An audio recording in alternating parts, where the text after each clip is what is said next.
So what can we do to help each other to understand and give away what our preferences are and how we want to communicate? Well, if somebody asks a valid question that you want to think about, could actually just say, great question, let me think about it.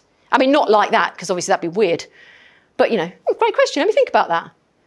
By saying, let me think about it, tells this side of the room there's going to be some silence. And we don't need to fill it or reframe the question or verbally vomit with something else. What we need to learn to do is when we're with people who are reserved and that they're doing that whole thing, is we need to learn to count to 5 or 10 quietly in our heads. Yeah. So ask a question, well, let me think about it. We can do it. Can we all practice? Go, 2, 3.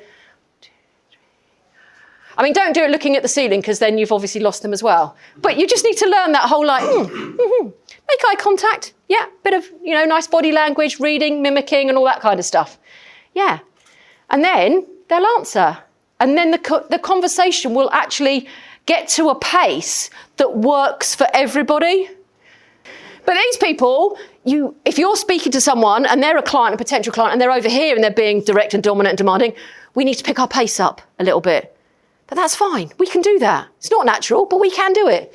And over here, we're all about the energy and the people and the woohoos, aren't we? Yeah. And if we're talking to people who are polar opposites over here, no, we need to just calm it down.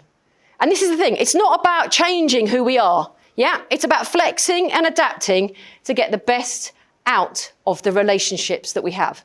And we can work with complete polar opposites.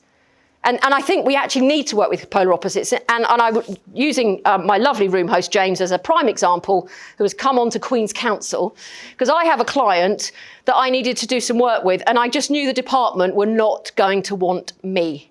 I was too much. It just wasn't a me job.